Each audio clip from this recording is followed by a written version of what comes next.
मैं प्रेम स्वागत करता हूँ आपका आपके प्यारे YouTube channel D for education पर, जहां आज हम जानने वाले हैं क्वथनांक में उन्नयन क्या होता है, हिमांक में अवनमन क्या होता है। आइए शुरू करते हैं आज की क्लास।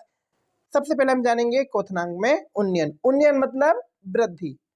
किसी विलायक में विलय को घोलने पर उसके क्वथनांक में वृद्धि होती है। क्या कहना चाह रहे हैं, कोई विलायक है उसमें विलय अगर हम घोलते हैं तो उसके क्वथनांक में, उसके बॉइलिंग पॉइंट में वृद्धि होती है और इसी को हम कहते हैं क्वथनांक में उन्नयन।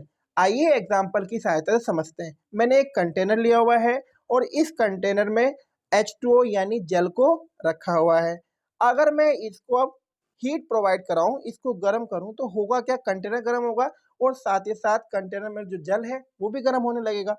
अब आप सबको पता होगा कि जल का जो बॉइलिंग पॉइंट है वो कितना होता है प्योर जल का, 100 डिग्री सेल्सियस। जहां पर जल लिक्विड से किस में बदलना शुरू हो जाता है, गैस में, वेपर में। अब इधर ध्यान दो, यहाँ क्या है, प्योर वाटर के साथ साथ हमने विलेय पदार्थ के रूप में NaCl को मिला दिया। अब NaCl क्या है, एक आयनिक यौगिक है और H2O भी एक आयनिक यौगिक है। तो इन दोनों के जो ये आपस में बॉन्ड बना लेते हैं और जुड़ जाते हैं। अब होता क्या है कि जिस प्रकार जब 100 डिग्री सेल्सियस में पानी उबल जाता था, उसका बॉइलिंग पॉइंट 100 डिग्री था, तो प्योर वाटर का क्या होता है, 100 डिग्री सेल्सियस। लेकिन हमने अभी ऊपर पढ़ा कि विलेय पदार्थ घोलने पर क्या होगा, उसका क्वथनांक बढ़ जाएगा, इसका बॉइलिंग पॉइंट बढ़ जाएगा। अब हम इसे मान लेते हैं कि इसका जो बॉइलिंग पॉइंट है, सपोज यहाँ हमने देखा था कि प्योर वाटर का 100 है और इसका अगर बढ़ के कितना हो गया, 105 डिग्री सेल्सियस हो गया, 110 120 जो भी आपको मानना है आप मान लीजिए।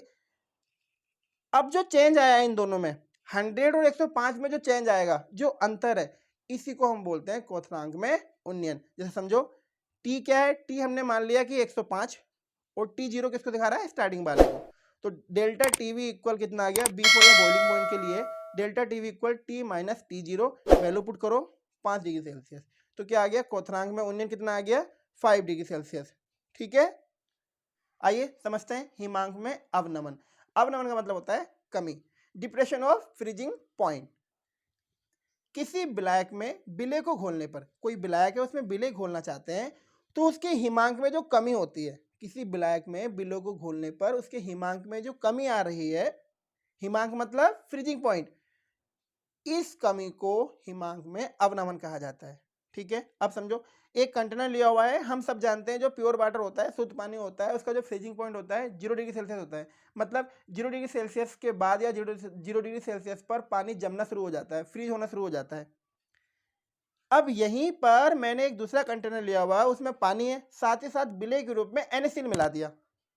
अब क्या लगता है आपको, क्या ये 0 डिग्री सेल्सियस पे फ्रीज हो जाएगा? क्या लगता है आपको, ये 0 डिग्री सेल्सियस पे जमना शुरू हो जाएगा? नहीं, इसका टेम्परेचर कम हो जाएगा।